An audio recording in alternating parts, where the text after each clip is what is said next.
Vamos continuar então. Deixa eu botar meu óculos. 223. Vamos começar a falar sobre gestação. Após a fecundação, a célula ovo formada começa a se multiplicar rapidamente. A gente já falou sobre isso, que ela se multiplica fazendo a divisão celular, que nós chamamos de mitose. Então, com marca-texto aí. Após a fecundação, a célula ovo formada começa a se multiplicar rapidamente, enquanto se desloca da tuba uterina até o útero, iniciando a próxima etapa, que é a gestação. Essas divisões ocorrem por meio de sucessivas mitoses.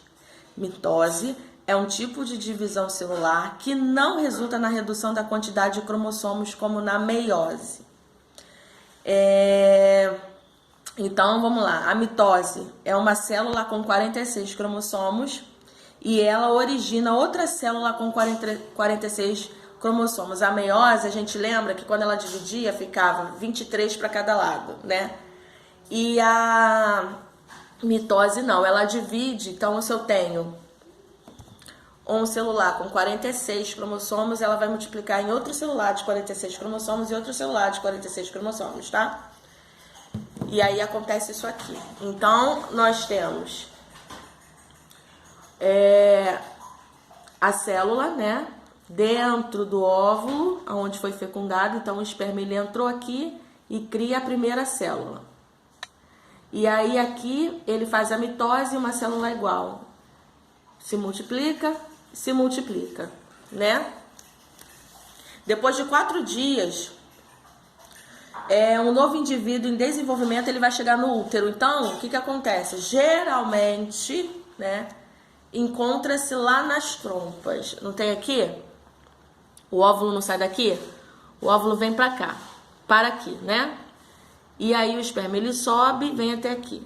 É aqui nas trompas, a gente chama aqui de trompas, que ele começa esse processo. Quando ele está bem multiplicado, ele caminha daqui e se assenta no útero. Então, isso acontece, essa mitose acontece em um dia, tá? Um dia, 24, 30 horas, essa divisão acontece, para você ver que é bem rápido o processo da gravidez, né? Então, quem faz o exame de sangue consegue, chega a pegar, detectar a gravidez nesse processo de mitose, por isso que os números aumentam do exame de sangue. A pessoa descobre, tá lá, 200 mil HCG, aí vai para 400 mil HCG, 500 mil HCG, porque está em processo de mitose, está evoluindo, né? E depois de 4 dias, o novo indivíduo em desenvolvimento ele vai chegar no útero, onde ele se instala no útero. E nos primeiros estágios no interior do útero, o ser humano em desenvolvimento é chamado de embrião. Aí sim, quando ele vira um embrião, aí ele já é detectado na ultrassonografia e na transvaginal, né? Então aqui na página 223 ele explica esse processo de mitose. Isso é importante, tá? Porque vai cair na prova sobre mitose. Na 224, a gestação dura em média de 38 semanas, no máximo 41 semanas. Isso dá 9 meses. Então, a gente agora vai ver como é que funciona. 10 dias depois da fecundação, o embrião ele está implantado. A partir da 3ª semana, começa a formação do sistema nervoso do embrião, né? A estrutura que vai dar origem à coluna vertebral. Na 4ª semana, formação dos órgãos do tecido do corpo. E ao final de 8 semanas, o embrião já possui encéfalo. Começa, né? Cérebro, coração, fígado, membros, orelhas, nariz e olhos. Então, na 4ª semana, ou seja, 1 mês, ele já tem todos os aparatos aí, só vai desenvolver e amadurecer esses órgãos. E por isso ele é um embrião, porque ele já está com a formação de bebê, né? A partir da 9ª semana de gestação, o novo ser humano em desenvolvimento passa a ser chamado de feto. Ele não é mais um embrião, ele já é um feto porque ele já está formadinho.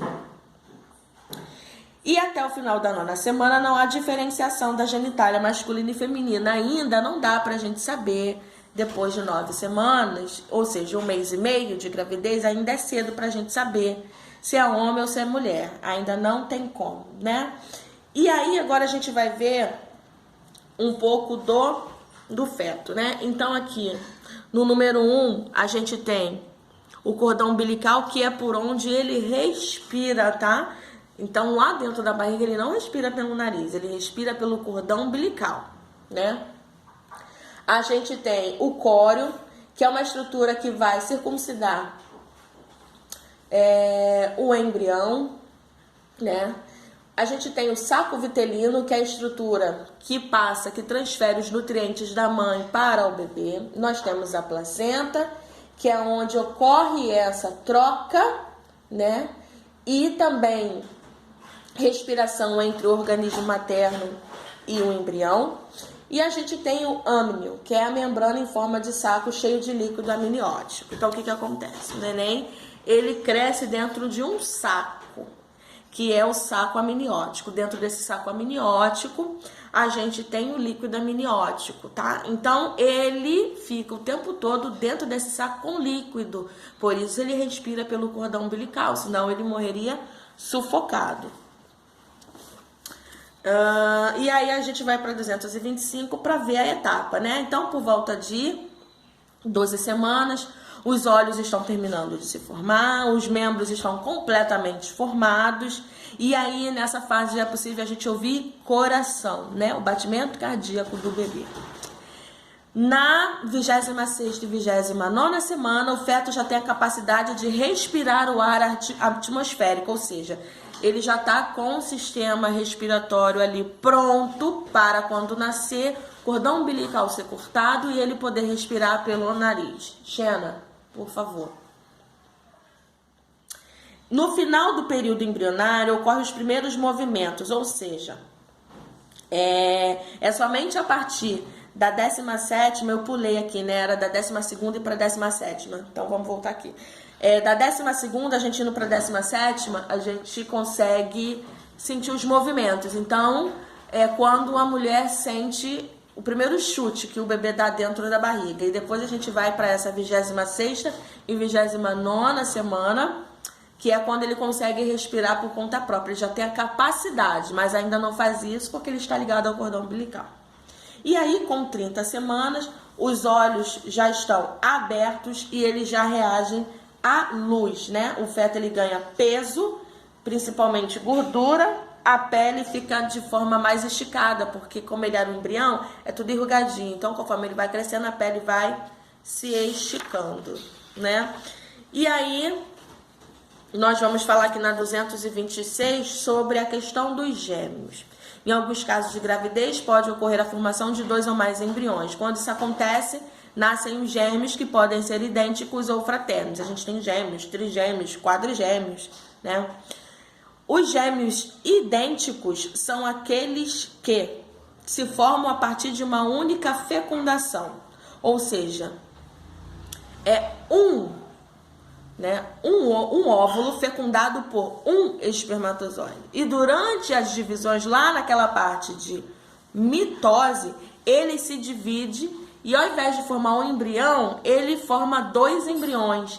E eles se desenvolvem dentro do mesmo saco amniótico. Lembra que eu falei que um bebê ele fica dentro de um saco, né? Então, na mitose, ao invés de ficar um embrião, foi dividido e ficaram 2 embriões dentro do mesmo saquinho.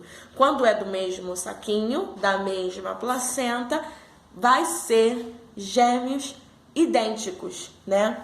Agora a gente tem os gêmeos fraternos, ou seja, são formados por 2 óvulos diferentes, um esperma em cada óvulo e 2 saquinhos, cada um com seu, mas na mesma gestação. Então a gente diz que eles são gêmeos de placentas diferentes e por isso talvez não sejam idênticos na aparência.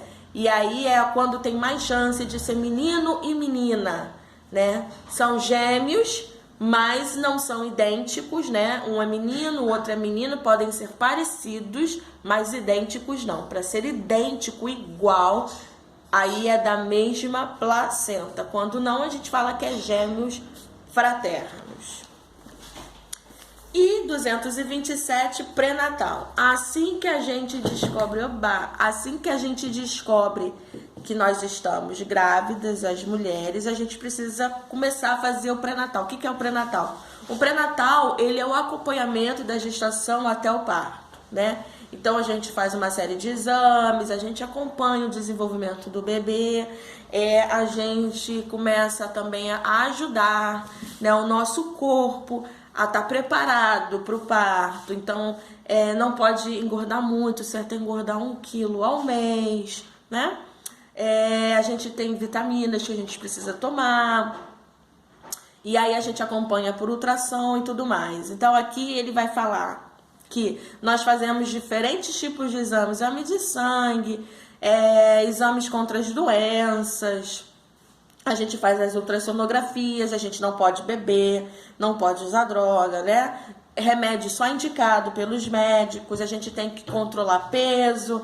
Então, a gente tem que ter um acompanhamento médico para que tudo dê certo durante a gestação.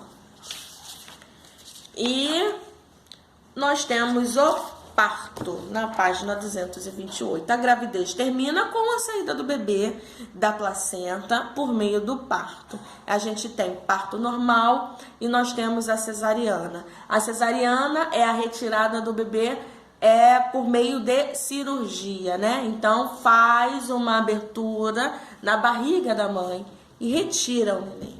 Já o normal não, a mulher ela entra no trabalho de parto sozinha com contrações, né? Então o útero ele começa a se contrair e aí a gente tem 3 estágios no parto normal para que aconteça o nascimento do bebê. O primeiro estágio é a dilatação do colo do útero. Por quê?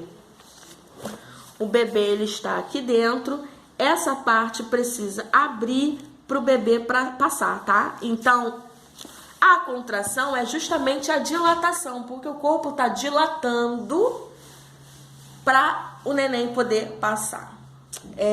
No estágio de expulsão é quando a gente diz que a cabeça do bebê coroa. O que acontece? Sai a cabeça do neném primeiro, né? Então, quando passa a cabeça, ele coroou, né? E aí começa a parte de expulsão. Não significa que porque saiu a cabeça vai sair um neném direto. Não é assim. Primeiro sai a cabeça, ainda fica... Adora rindo. Quando começa a passar a cabeça, demora um pouquinho para poder sair o restante do corpo. Quando começa a passar o restante do corpo, aí sim, é de uma só vez, né? E aí, nós temos o estágio placentário, ou seja, o neném nasceu, mas a placenta ainda está lá. Ele nasce ligado ao cordão umbilical e fica ainda dentro, né, do corpo da mãe.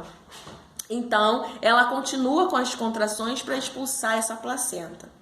E aí, saindo da placenta, depois, eles cortam o cordão umbilical e o bebê ele precisa chorar, por quê? Porque está indicando que ele está respirando o nosso ar atmosférico. E ele chora porque ele respira pela primeira vez e é impactante para o sistema respiratório dele, né? E aí a gente tem a fotinha de um parto cesárea. É um parto cesárea aqui. Um parto cesárea. Bom, na 229 a gente tem a amamentação. Então a gente sabe que a amamentação é a produção de leite nas glândulas mamárias, que é de suma importância, tá? E no final da gestação, nos primeiros dias de nascimento, elas já começam a liberar primeiro o que a gente chama de colostro, né? E depois a produção do leite em si. Então, no leite da mãe a gente tem lipídio, proteína e lactose, né? E é de suma importância a amamentação. Então, de acordo com a Organização Mundial de Saúde, a OMS, o leite materno deve ser o único alimento do bebê desde seu nascimento até 6 meses. Após esse período que começa, né, o processo de integração alimentar, né? Mas o correto é a amamentação até os 2 anos de idade. Então, os primeiros 6 meses é só leite, tá? Bebê não sente sede. Leite materno faz tudo. Depois dos 6 meses, aí é a amamentação e integração alimentar. Depois de 2 anos de idade, corta-se o leite e vida que segue. Bom, é isso. Eu vou colocar lá no WhatsApp 2 links para vocês verem. 2 ou 1 eu vou dar uma olhada para vocês verem de fato como acontece a fecundação e depois como acontece a evolução da gravidez, que é bem bacana para vocês assistirem. Mas vocês estão liberados, se houver tempo ainda de aula, espero que sim, para fazer os exercícios da página 231 até 235 e tá encerrado o nosso capítulo 1º do 3º período, tá bom? Beijo para vocês.